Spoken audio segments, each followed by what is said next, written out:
Bom, pessoal, bom dia para todo mundo.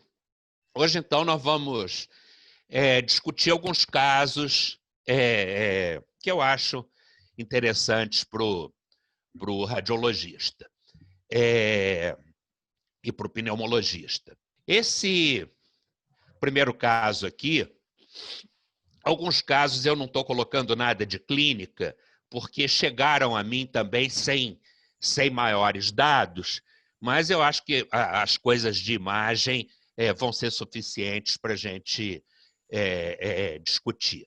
Esse caso aqui, por exemplo, chama atenção que tem alguma coisa muito densa dentro desse brônquio à direita, né? Então, é o aspecto de um corpo estranho, né? Um corpo estranho dentro do brônquio, com formato meio estranho, mas na reconstrução a gente vê muito bem que se trata de um dente. Tá vendo? Então, uma reconstrução tridimensional, o paciente aspirou um dente e a gente está aqui com essa documentação de corpo estranho. Corpo estranho a gente já discutiu algumas vezes. Quando ele é opaco, fica mais fácil para a gente, inclusive no raio-x de tórax. Quando ele é transparente, pode se tornar mais difícil, mas, em geral, a tomografia consegue sempre definir bem, né? Então, aqui alguns aspectos desse corpo estranho. Você vê que, esse aqui já é um outro caso, na própria radiografia a gente já vê muito bem o corpo estranho ali, né? Um dente, e causando processo obstrutivo, inclusive com infecção associada. Esse outro caso foi um caso que eu achei interessante, que a doutora Andréia de Salvador, que estava assistindo uma das nossas aulas, mandou como uma oferta para a gente. É uma paciente de 40 e poucos anos, que há 8 meses vem com tosse seca irritativa, persistente, sem outras queixas, né? Então, você vê que não é uma clínica aguda, ela tem uma clínica de meses de evolução, né? Quando foi feita a tomografia, a gente notou um aspecto estranho nesse brônquio. Nesse corte axial, a gente tem uma imagem densa, linear, né? Uma densidade bastante alta. Às vezes a gente fica em dúvida na densidade de osso, com essa janela aqui, entre a densidade de osso e a densidade metálica, né? Então, isso pode confundir. Mas a gente vê isso e vê, inclusive, que tem um espessamento da parede do brônquio, né? Quer dizer, traduzindo realmente um processo crônico, deve ter inflamação, edema nessa parede do brônquio. Quando a gente vai para a reconstrução coronal, esse objeto fica estranho, né? Porque parece que compromete as duas paredes, quer dizer, de um lado e de outro, e o centro a gente não vê nada, né? Aqui mais ampliado, esse aspecto estranho. Eu teria dificuldade de interpretar esse corpo estranho por causa dessa imagem aqui nessa reconstrução. E aí foi feita essa imagem linda, né, essa reconstrução tridimensional, e, na verdade, era uma daquelas tampinhas de lata, né, de refrigerante, de cerveja, e ela é densa na periferia, né, mas o centro praticamente não tem metal aqui. Então, por isso, ficou com aquele aspecto curioso, né? Ele tinha engolido a tampinha de uma lata. Tá? De uma lata de cerveja há um ano. Há um ano que ele tinha engolido, foi mal usado, né? Ele tinha aspirado há um ano isso, e esse corpo estranho estava lá. Então, vocês vejam que, às vezes, essa possibilidade do corpo estranho perdurar por muito tempo e ficar. Aqui dentro dessa linha, a gente falou de dente, e aqui o sujeito engoliu, aspirou praticamente uma prótese quase completa, né? A gente vê aqui no raio-x, está pouco penetrado, mas dá para ver o corpo estranho aqui, né? O corpo estranho dentro do brônquio e retirado por broncoscopia. A broncoscopia é a grande técnica, obviamente, para retirar esses materiais estranhos, né? Esse aqui é um outro caso, de novo, tá vendo? O corpo estranho dentro do brônquio, né? Aqui parece redondinho, aqui a gente vê que ele é alongado, e, na verdade, era um comprimido que tinha conteúdo cálcico na sua composição. A mulher de 44 anos tinha dificuldade respiratória e tosse há 3 meses. E ela não lembrava de ter aspirado. Quer dizer, às vezes acontece o fenômeno, a pessoa dá umas tossidas, papapá, e a coisa acomoda e pronto. E aqui, durante a retirada broncoscópica, né, o comprimido, e depois de retirado, já com processo inflamatório importante no brônquio. Esse aqui é outra coisa comum de ser aspirada, é o osso de galinha. De vez em quando a gente vê isso acontecer, né? E a gente está vendo aqui, você vê que a tendência sempre realmente maior é ir para o brônquio da direita, que é mais verticalizado. Agora, esse caso aqui, eu achei um caso especial, é um caso do Bruno, o Dr. Bruno Rochegger, lá de Porto Alegre, a gente acabou até publicando, pelo aspecto incomum da imagem. Vejam, a gente tem alguma coisa densa dentro do brônquio, né, fazendo uma angulação ali diferente, e aqui a gente vê uma imagem redonda, né, uma imagem redonda, menos densa, né, com uma periferia meio mal definida. Vamos ver um detalhe maior, e a gente vê aquela imagem, e aqui um centro mais transparente, né, menos denso, com uma periferia, parece que quadrada, em torno. Isso aqui foi um comprimido que a pessoa devia estar no bolso, devia estar guardado, alguma coisa assim, ou devia estar muito doida, não sei bem como é que aconteceu, mas que ele aspirou o comprimido inteiro dentro daquele invólucro que é parcialmente metálico, parcialmente de plástico, né? Então, o comprimido inteiro com esse invólucro dentro do brônquio. E aqui uma dessas complicações, isso aqui é um homem de 39 anos, estava com desconforto torácico, discreta falta de ar, sibilos de início recente, tosse.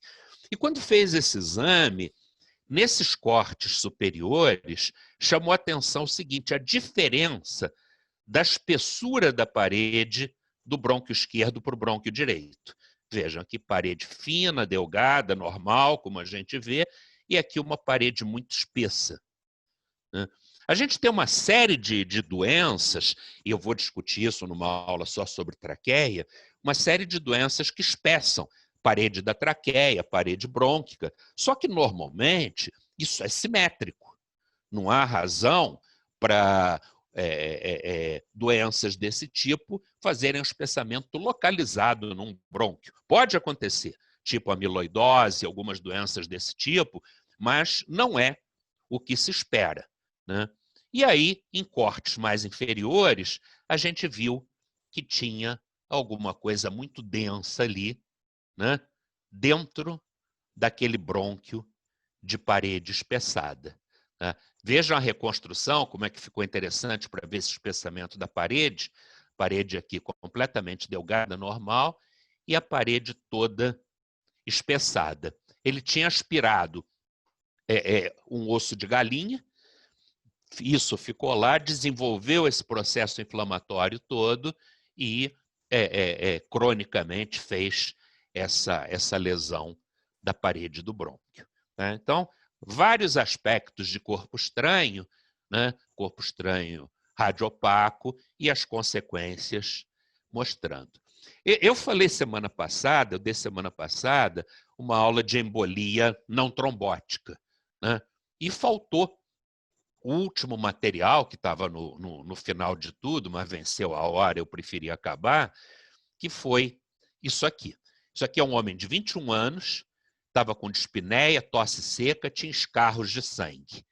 E a radiografia de tórax mostrou esse aspecto muito interessante de alguma coisa com densidade metálica, né, projetada nos pulmões, com essa ramificação, né, ramificando até a periferia. E já disse com vocês que quando a gente vê isso, tem que ter um diagnóstico diferencial feito entre alguma coisa que está ocupando brônquio e alguma coisa que está ocupando rede vascular, arterial, né? Então, isso pode estar em artéria, pode estar em brônquio, só que essa distribuição aqui não é uma distribuição brônquica, né? Pegando um cantinho, a gente pode até discutir isso, mas não esse conjunto. Isso é uma distribuição arterial. E esse homem, a história dele era que tentou suicídio injetando mercúrio metálico, né? Fez esse quadro, ou seja, fez uma embolização extensa por mercúrio, e ele teve alta, ele evoluiu bem, teve alta uma semana depois com melhora desses sintomas. Então, isso foi uma tentativa de suicídio com mercúrio metálico. O mercúrio, ele tem várias formas de agredir o indivíduo, né? Ele pode ser tóxico por inalação, quer dizer, vapores de mercúrio, pode causar alterações mentais, anemia, lesão renal, insuficiência renal, e pode ser letal, né? Ele pode ser ingerido, e o mercúrio metálico ingerido, em geral, não causa grandes problemas, é bem tolerado. E nesse caso que a gente está mostrando, foi por injeção, né? Então, essa injeção pode ser acidental, né? Pode ser iatrogênica, né? E pode ser por tentativa de suicídio ou de homicídio, né? E a injeção do mercúrio no pulmão, nos pulmões, ela causa embolia pulmonar, pode causar infarto, pode causar formação de granulomas, e essas densidades muitas vezes persistem por anos sem nenhuma complicação clínica maior.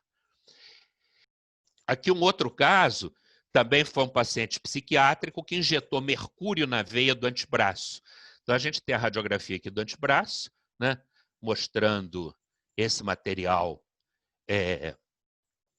no interior de veias e a embolia extensa para o pulmão. Ele fez dor de cabeça, febre, dispneia, essa clínica vinha 3 dias e sobreviveu a essa agressão. Esse aqui é um outro caso, também tentativa de suicídio por injeção de mercúrio. Então, e esse aqui foi um caso de homicídio, né? É um caso de necrópsia, né? O marido assassinou a mulher com uma injeção de mercúrio. Então, vejam a extensão do mercúrio dentro do parênquima pulmonar. É uma pena essa peça que eles mostraram não era colorida, uma revista de 2012, mas a foto era preto e branco. Mas a gente vê dentro de vaso, aqui onde estão essas setas, as gotículas de mercúrio dentro dos vasos. Essa foto ia ficar maravilhosa se fosse colorida. Eu vou voltar, eu espero que ninguém corte meu pescoço, mas eu vou voltar àquela discussão do sinal do alvo, de uma forma bem mais simples do que a gente já discutiu, para fazer uma justiça científica, né?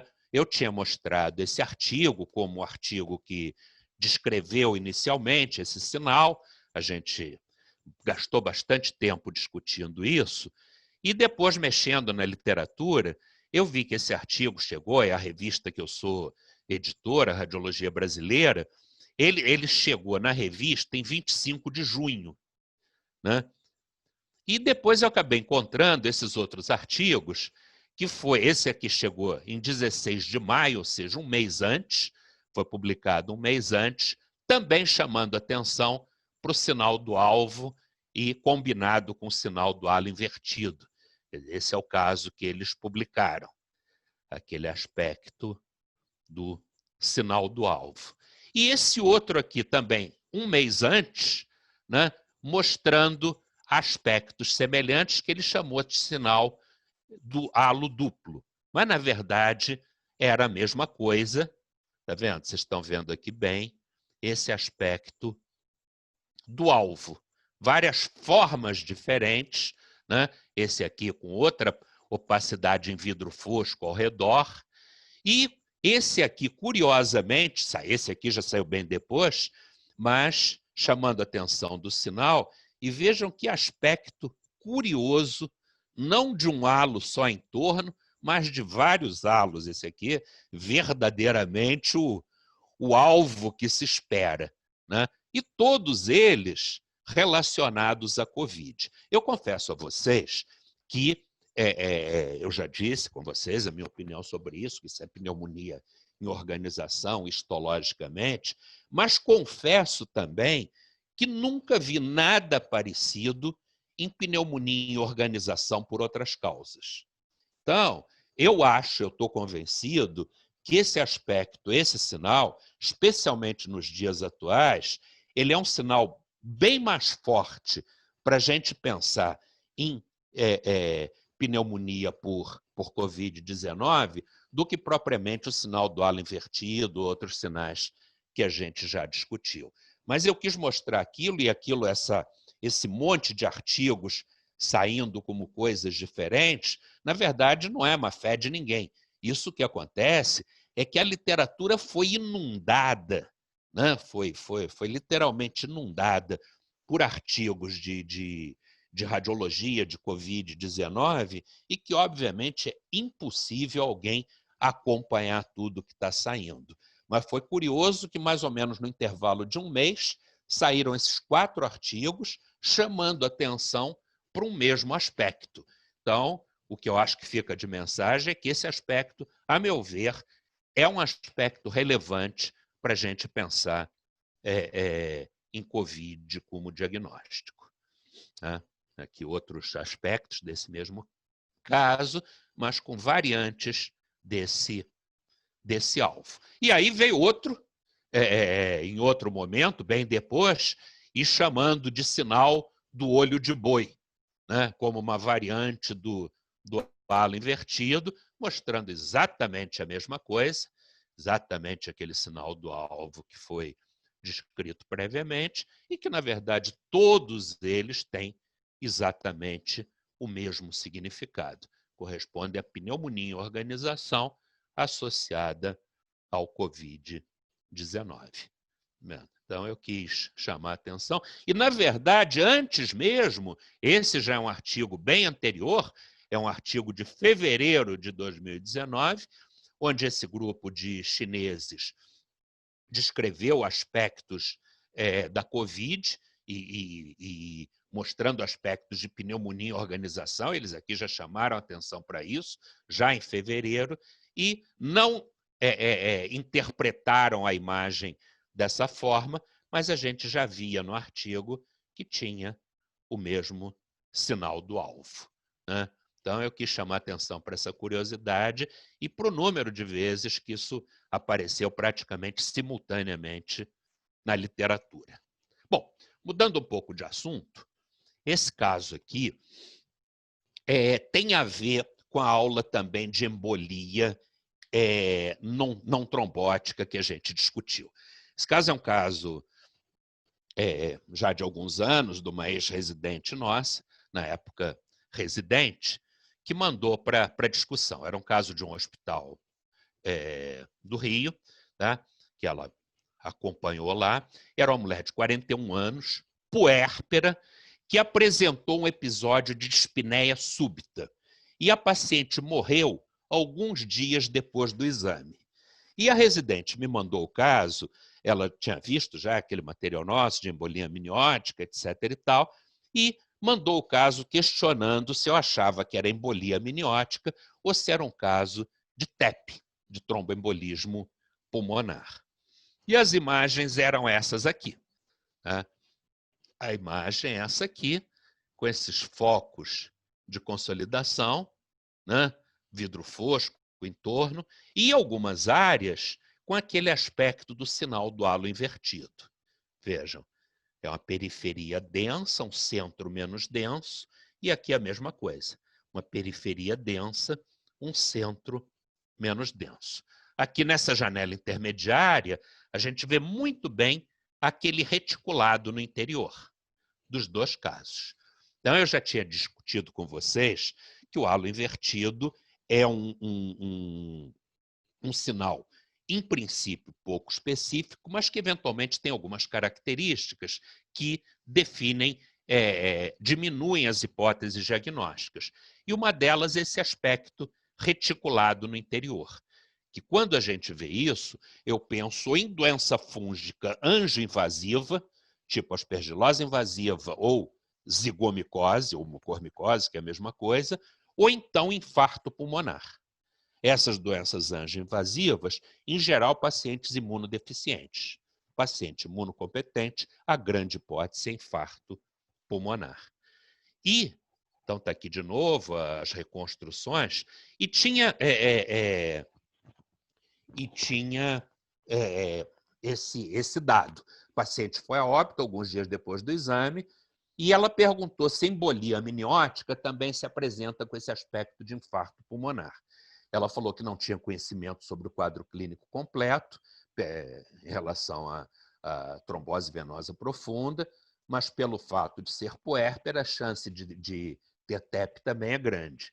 E com esse aspecto de imagem, o que ela poderia pensar? E aí eu lembro a vocês o que eu mostrei na aula de embolia por líquido amniótico, chamando atenção para isso aqui. Bom, primeiro que era grave, óbito em 80% dos casos, a paciente foi a óbito, ocorre durante o parto ou no pós-parto imediato, né?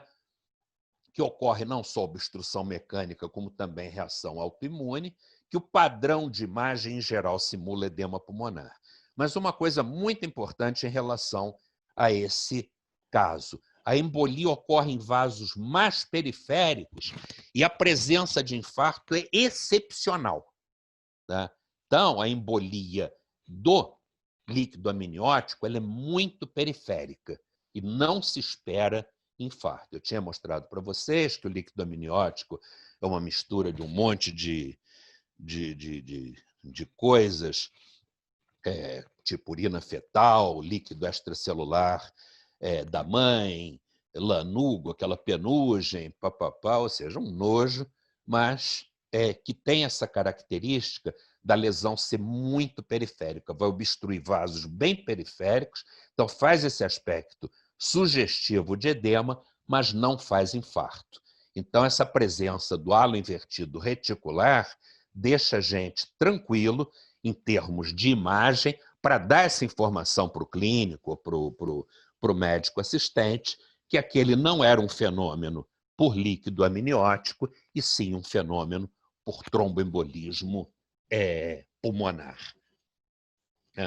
Esse caso aqui foi um caso mandado pelo professor Luiz Felipe Júdice, que eu achei um caso bastante interessante. Era uma mulher de 35 anos, né, que fazia pneumotórax. Ela tem aqui nessa radiografia de tórax um pneumotórax, está difícil de ver, está um pouquinho penetrada, mas tem um pneumotórax.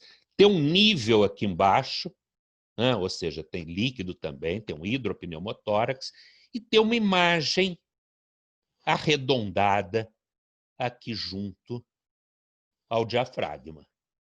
Né? Aqui a gente vê no perfil bem o nível, mas a imagem aqui está bem definida. E nessa tomografia ficou ótimo. E essa moça tinha uma clínica de pneumotórax de repetição associados ao ciclo menstrual. Né? Então, aqui o aspecto do pneumotórax, né, muito bem visto nessas reconstruções, e aquela imagem aqui na base pulmonar. Esse pneumotórax associado aos ciclos menstruais, ele se chama pneumotórax catamenial. E ele é praticamente diagnóstico da presença de endometriose pleural. Né? Então, esse aqui são imagens desse caso, e a descrição cirúrgica do professor Felipe, né, que a pleura parietal apresentava múltiplas lesões subpleurais de cor sanguínea escura. E isso era os focos de endometriose. Aí foi feita a pleurodese com talco, e ele mandou essas fotos das falhas no diafragma, tá vendo? Um buraco, um poro no diafragma, e tinha um outro maior, com cerca de 4 centímetros, com uma herniação de parte do fígado. Quer dizer, tinha um poro com fígado herniado. Isso aqui, certamente, é o parênquima hepático que está herniado por aquele poro que ele mostrou, né? Eu vou pedir a Milene, eu já vi que o professor Felipe está participando da reunião, eu vou pedir a Milene para abrir o microfone do professor Felipe, se ele quiser fazer algum comentário sobre o caso, porque é um caso extremamente interessante e certamente ele tem alguma coisa a mais para ensinar para a gente. Professor Felipe, por favor, fique à vontade para comentar. Felipe Von Ranke? Oi? Não. Felipe Júdice, Luiz Felipe Júdice. Tem um Luiz Felipe Nobre, serve? Nenhum dos... O professor Felipe Júdice não está, não? Ah, tá, porque o nome dele estava diferente aqui, achei. Professor, só uma observação que o doutor Sérgio, se não me engano, colocou aqui, que a questão desse quadro amarelo aí é porque tem coisas abertas embaixo do seu PowerPoint. Então, Não tem, não, eu já fechei tudo. Eu sabia que isso tinha a ver, eu já fechei tudo e mesmo assim, fechei até o Gmail, onde eu entrei no link, eu fechei, tá tudo fechado. Ah, então, não sei. E o Luiz Felipe Júdice pode abrir o próprio microfone, se ele quiser. Eu coloquei aqui como co-host, mas aí depende dele. Ok, bom dia, Edson. Não estou te obrigado. ouvindo, Milene, está muito baixo. Pronto, ele já abriu o microfone. Ok, bom dia, Edson. Bom dia. Oi, Felipe, bom dia, tudo obrigado. bem? É só para esclarecer algumas coisas. Quer dizer, a presença desses poros no diafragma associado a conteúdo abdominal indo para o tórax, como ascite e metástase de câncer de ovário. Enfim. Felipe, está um pouquinho baixo. Tem condição de se aumentar um pouquinho o som? Vou falar mais alto? A presença desses poros no diafragma, a gente vê várias vezes quando existe contaminação do tórax por algum líquido abdominal. E a presença de hérnia hepática, isso é que eu só vi nesse caso. Isso é uma coisa realmente que não é frequente. A presença de um poro à direita e com hérnia do fígado. Isso é uma coisa rara, eu não vi isso. Mas a presença de poros é uma coisa relativamente frequente, né? Ok, obrigado pela oportunidade de falar para você. Obrigado, Edson. Não estou ouvindo. Não. Infelizmente, eu não estou conseguindo ouvir. Eu não estou conseguindo aumentar o microfone aqui, não. Agora, de vez em quando dá uma subida. Agora eu ouvi bem. Mas a gente ouviu bem a fala dele. Eu só disse que a presença da hérnia do fígado, que não é frequente, mas esses poros no diafragma a gente encontra com alguma frequência toda vez que existe contaminação da pleura por líquido abdominal. A hérnia hepática que é rara. Eu não... Bem interessante, eu não sabia disso. Eu achei que era uma coisa incomum esses poros. Legal. Boa informação. Ok, Felipe, muito obrigado, hein? Obrigado, Ed. Obrigado pela informação e obrigado pelo caso. Realmente o caso é lindo. E aí eu trouxe alguma coisa também de endometriose pleural para dar um reforço, né? Endometriose pleural, quer dizer, costuma ter essa clínica de o pneumotórax aparecer próximo ao período da menstruação. Quer dizer, em geral, ele ocorre de 24 horas antes até 3 dias depois da menstruação. E acontece por descamação desse material endometriótico, causando um trajeto para passagem do ar. Quer dizer, faz uma fístula e permite o pneumotórax. E essa passagem transdiafragmática, que o professor Felipe acabou de explicar para a gente, por comunicações adquiridas ou congênitas, esses poros no diafragma, né? Eu trouxe um caso aqui também para mostrar, semelhante, uma mulher de 33 anos, dor pélvica, dispneia, papapá, e ela tem essa queixa há 2 anos. E você vê que o raio-x é muito semelhante até ao que o professor Felipe mostrou, né? Tem um pneumotórax, também não está bem visto aqui, mas a gente vê o nível e vê aqui, nesse decúbito lateral com raios horizontais, que existe um hidropneumotórax. Tá? A tomografia mostrou o pneumotórax, do mesmo jeito, líquido, lá na base, mas não mostrou nada da endometriose. E aí entra um papel importante da ressonância, que é a ressonância feita e a restrição da difusão. Vejam, aqui a gente vê bem na ressonância o líquido e o ar em cima. Tá? Mas com essa restrição à difusão e com a supressão de gordura, apareceu um nódulo ali. Tá? Esse nódulo restringe a difusão e aqui na fusão das duas imagens ele fica muito bem visto. Esse nódulo era um foco de endometriose, era um endometrioma. Tá vendo? Então, o papel da ressonância mostrando esse aspecto. Né? Então, era uma mulher de 33 anos, com essa dor pélvica há 2 anos, né? Tosse seca, e os sintomas surgem com o período menstrual. Então, essa associação do pneumotórax, né, com essa característica clínica de temporalidade tem que fazer o radiologista, tem que fazer o pneumologista pensar em endometriose.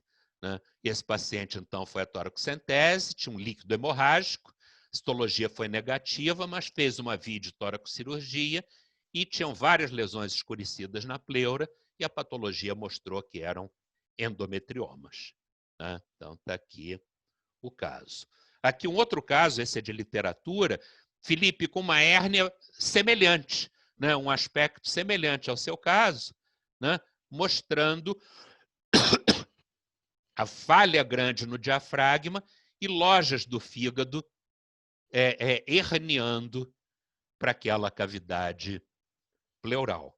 E esse aqui é um caso do Bruno, lá de Porto Alegre, que é muito, muito, muito parecido com o caso do professor Felipe. Está vendo? Aquele mesmo aspecto das herniações na base do hemitórax. Tinha buracos no diafragma. Aqui são fotos de literatura, mas reforçando aquele aspecto dos buracos no diafragma. Está vendo? Então, quer dizer, eu não sabia, aprendi hoje, que não é um aspecto raro, que eventualmente isso é visto. Né? E aqui, esse sim, uma situação bem mais rara, né? Já é incomum o pneumotórax catamenial, mas esse aqui bem mais raro. Tá? Uma mulher de 29 anos que tinha hemoptóicos relacionados à fase menstrual. Seria hemoptóicos catameniais. Ela tinha dor pélvica de longa data e tinha um diagnóstico de endometriose pélvica por conta de clínica e de uma ressonância de pelve. E a tomografia mostrou isso aqui. Né? Essa tomografia de 4 de agosto mostrava uma pequena imagem cística, muito pequenininha, difícil até de identificar, com um pouquinho de vidro fosco em torno, mas muito, muito, muito discreta. Pouquinho de vidro fosco na região e essa imagem. Está vendo? Aqui ampliado. E, na verdade, ela tinha uma outra imagem semelhante do outro lado. Está vendo? Aqui a gente vê melhor a imagem, uma cavidadezinha e um pouco de vidro fosco. Né? De novo, ali, ó, nas reconstruções, a imagem aparecendo. Tá? E, durante a fase menstrual, foi feito mais ou menos uns 15 dias depois, essa tomografia, olhem que o vidro fosco aumentou, né? Aumentou bem, né? A lesão ficou bem mais evidente, as paredes mais espessas e esse outro foco a esse nível. Né?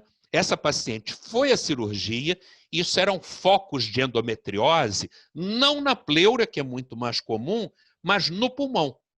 Então, ela tinha isso aqui, esse vidro fosco corresponde a sangramento, ela, durante o período menstrual, sangrava, tinha hemoptise, a cavidade ficava mais evidente, o tecido endometriótico proliferava dentro da cavidade, né? Então, ela ficava mais evidente, e o vidro fosco, que era o sangramento. A gente até publicou esse caso até recentemente, agora no Jornal de Pneumo desse ano, mostrando o aspecto nas fases diferentes da endometriose pulmonar e não pleural. Né? Então, aqui comparando, olha, o mesmo campo, fora da fase menstrual, uma imagenzinha muito delgada, eu acho que passaria como normal, provavelmente na maior parte dos exames, e aqui durante a menstruação, isso aqui, desculpa, é outro caso, um aspecto muito semelhante, tá? E aqui durante a menstruação, olha, o espessamento da parede da cavidade e o vidro fosco causado pela hemorragia. Vê que os dois casos são superponíveis, né? Absolutamente iguais. Aqui um outro caso, também de literatura, mostrando a área de vidro fosco grande e um nódulozinho. Né? Então, isso é a hemoptise catamenial. A gente andou discutindo em aulas anteriores alguns casos de opacificação de hemitórax, e eu tinha dito que a grande causa de hemitórax opaco, com aumento de volume, vejam que o mediastino está deslocado para o lado contrário, a grande causa é derrame pleural. Né? Então, mediastino hemitórax opaco com o volume aumentado, derrame pleural. Mas não esquecer das massas. Então, eu quis trazer esse caso, aqui, por exemplo, o derrame pleural, a causa mais comum, né? Hemitórax opaco, com mediastino desviado para o lado contrário, pós-drenagem, mostrando o líquido, mostrando um hidropneumotórax. Mas esse caso que eu coloquei para discutir, na verdade, era uma mulher de 25 anos que tinha história de ter amputado o pé direito por um fibrosarcoma agressivo e evoluiu com dor no hemitórax direito e dispneia progressiva. Isso, na verdade, não era líquido, e sim uma volumosa massa, era uma metástase desse fibrosarcoma. Tá? Então, volumoso tumor é metastático. Vejam a reconstrução, ele praticamente ocupou completamente a cavidade pleural, deixou um pouquinho de ar lá em cima, mas uma massa enorme, heterogênea, né? Bem heterogênea, densidades diferentes. E esse outro caso aqui, também semelhante, um hemitórax opaco, né? Com esse tumor no interior. Esse era um tumor benigno, era um tumor fibroso da pleura. Tomar cuidado, porque às vezes a gente se deixa um pouco influenciar por essas densidades heterogêneas. Não, isso aí certamente é maligno. Não é verdade. Eu não tenho critério para afirmar que isso seja maligno por conta das densidades. Tá? Ali um caso maligno, esse aqui um tumor benigno com essas densidades. Ainda de tumor fibroso de pleura, uma coisa interessante é essa síndrome de Dodge-Potter, que é quando esses tumores fibrosos de pleura, eles desencadeiam hipoglicemia. Então, o paciente cursando com o tumor e com hipoglicemia é a chamada síndrome de Dodge-Potter. Tá? E aqui um caso bastante interessante nesse sentido, um homem de 44 anos, dor torácica 6 anos e aumento progressivo de partes moles. Ele tinha essa tumoração na parede torácica anterior direita e a radiografia de tórax mostrava esse aspecto de massa na metade inferior do hemitórax.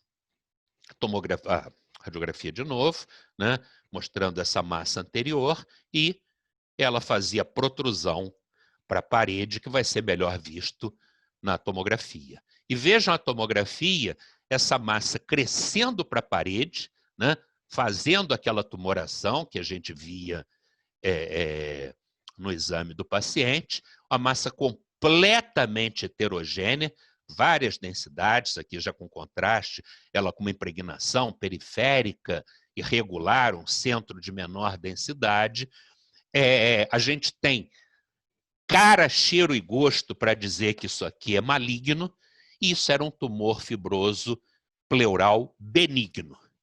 Esse caso foi publicado por um grupo de São Paulo, da Unifesp, e esse professor Gilberto é um amigo meu, e eu, quando vi o caso publicado, ele saiu no Chest, eu escrevi para o Gilberto pedindo para ele realmente confirmar isso, se tinha sido isso mesmo, e ele me respondeu: Edson, não tinha nenhuma malignidade, inclusive o paciente não seguiu em acompanhamento oncológico. Também achamos o caso incrível, se você precisar de material, te mando, mandou a peça, né, a foto da peça, e, para surpresa minha, é um tumor benigno. Então, o cuidado que a gente tem que ter de afirmar malignidade pelo aspecto de imagem, né? Às vezes a gente leva surpresas agradáveis, como nesse sentido, né? Como nesse caso. Isso aqui também foi um aspecto bem interessante que me foi mandado pelo professor Alessandro Severo, que é professor lá da UF, meu colega da vida inteira de trabalho. Era uma mulher de 36 anos e que tinha esse aspecto, né, de uma consolidação com áreas de menor densidade no interior, né, e linfonodos com densidade reduzida, e esse aqui, inclusive, é com uma impregnação periférica do contraste com centro menos denso, sugerindo necrose, né? Aqui outros aspectos, né? Os linfonodos, a lesão de parênquima, e no corte com janela de pulmão, a gente vê que aquela lesão tinha uma lesão escavada, né? Aquele componente parênquimatoso escavado, e com nódulos no pulmão, inclusive com aspecto de árvore em brotamento.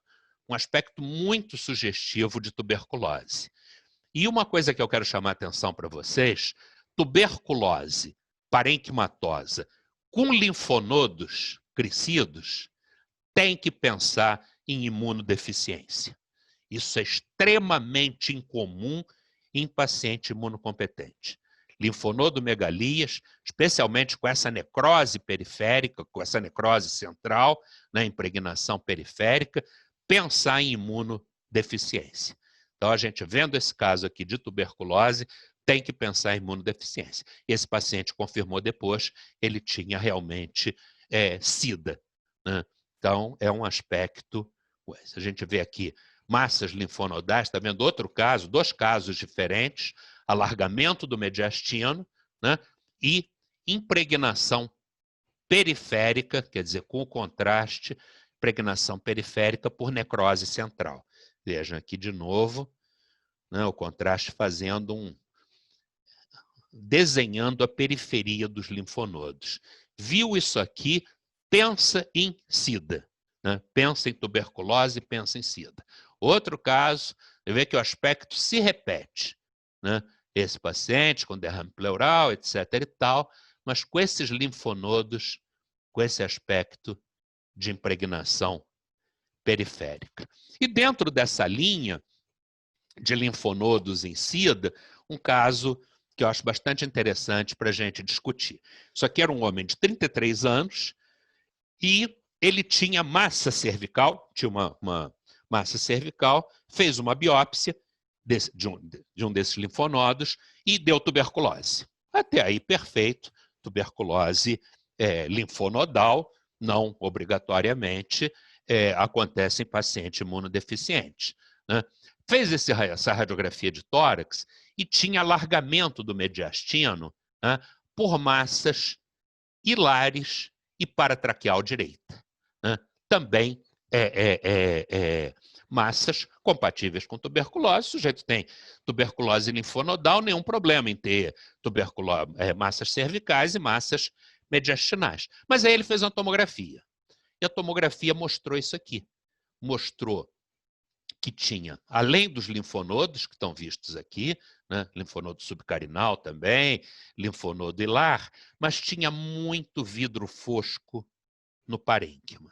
Vidro fosco de cima embaixo, coisa. Isso chama a atenção do radiologista porque vidro fosco difuso não é um achado que a gente costume ver em tuberculose. Tá? Então, isso aí fez a gente pensar em associação de doenças. E aí, fez pensar mais ainda que esses linfonodos, que eram tuberculose, provavelmente eram num paciente imunocomprometido. E o paciente imunocomprometido, com vidro fosco difuso desse jeito, tem que pensar em pneumocistose. Então, essa foi a hipótese radiológica, foi feito o contato com o clínico, levantando essa possibilidade, esse doente foi explorado e sim, realmente ele tinha SIDA, fez uma broncoscopia, um lavado e mostrou pneumocistose.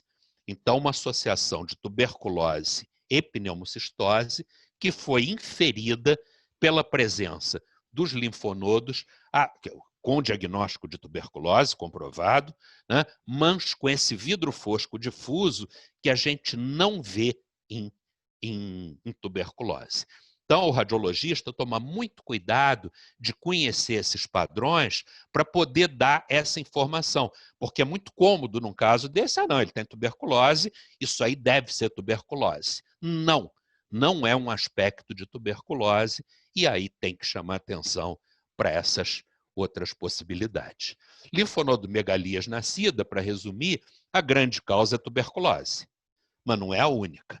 Né? Lembrar de linfomas, lembrar de doenças fúngicas de uma maneira geral e lembrar do sarcoma de Kaposi. São outras causas importantes, tem outros motivos, mas essas aqui talvez sejam as 4 mais frequentes causas de linfonodomegalia em paciente com SIDA. E esse caso aqui foi um caso bastante interessante, bem recente, é um caso da doutora Glaucia Zanetti, de Petrópolis. Era uma mulher de 31 anos, assintomática.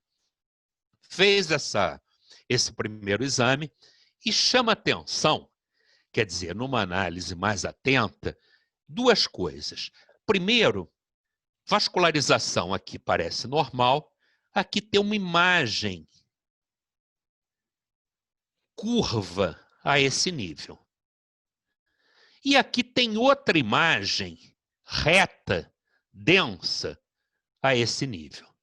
Numa primeira olhada, a gente ia ver melhor essa de baixo do que a de cima e achar que isso aqui isso é uma faixa de atelectasia subsegmentar, ou é uma faixa fibrosa, alguma coisa desse tipo.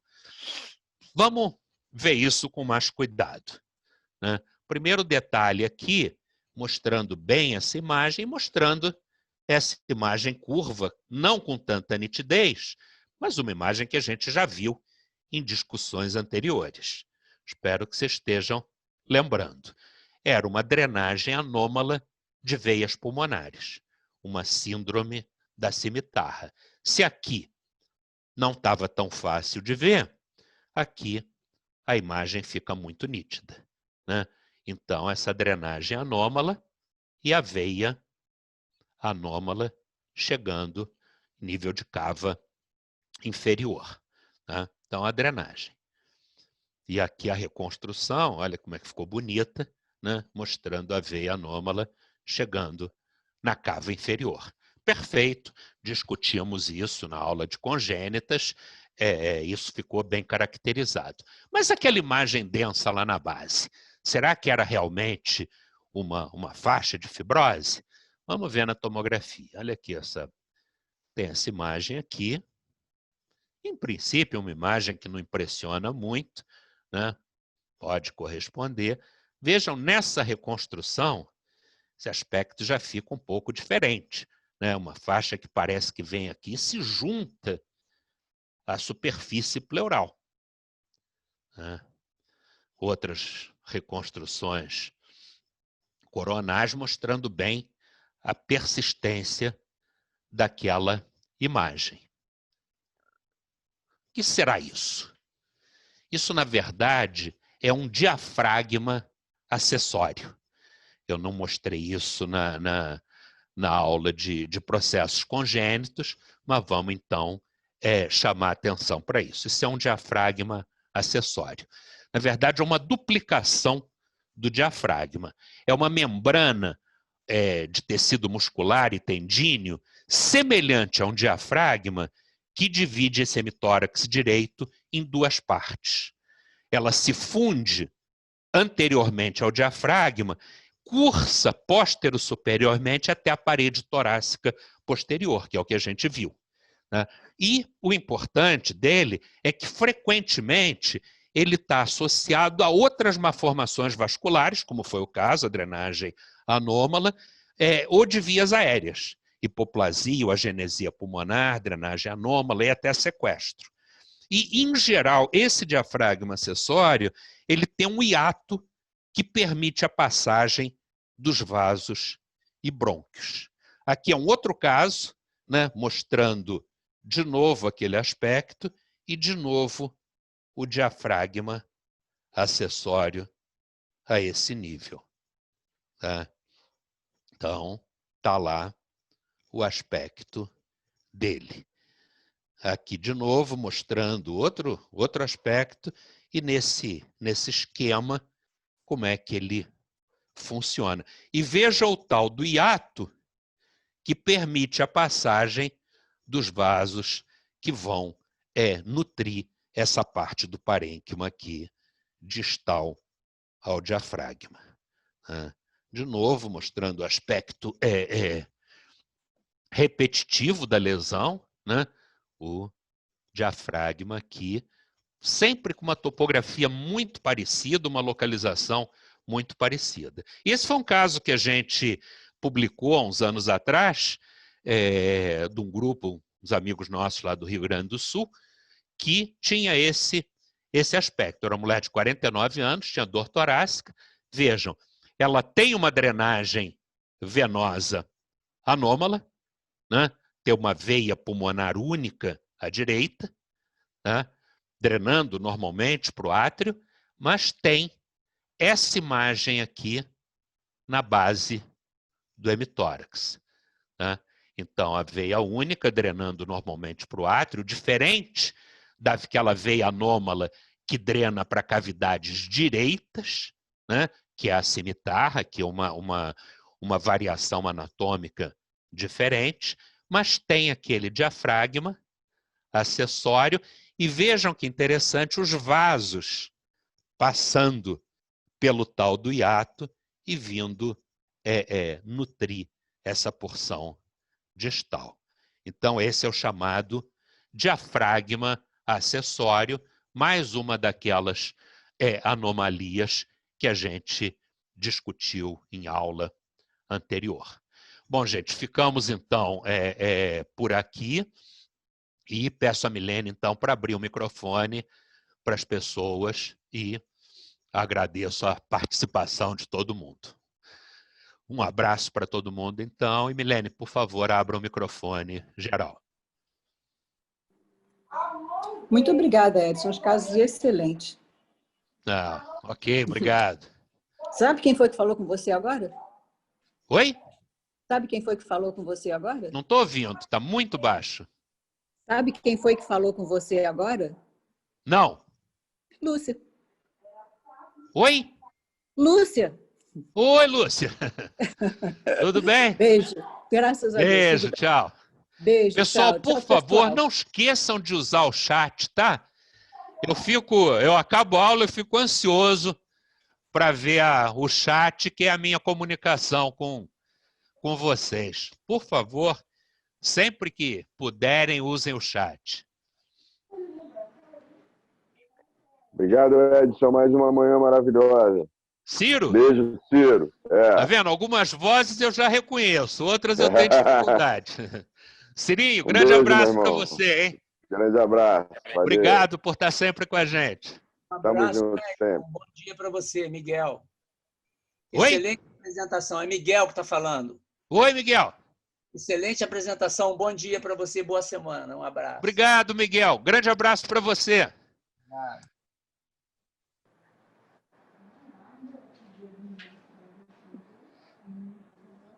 Ok, gente, ficamos então por aí, né? Um Uma boa semana para todo mundo. E semana que vem eu estou pensando da gente discutir histoplasmose. Acho que é um assunto que tem algumas coisas interessantes para mostrar em termos de imagem. Semana que vem a gente está junto.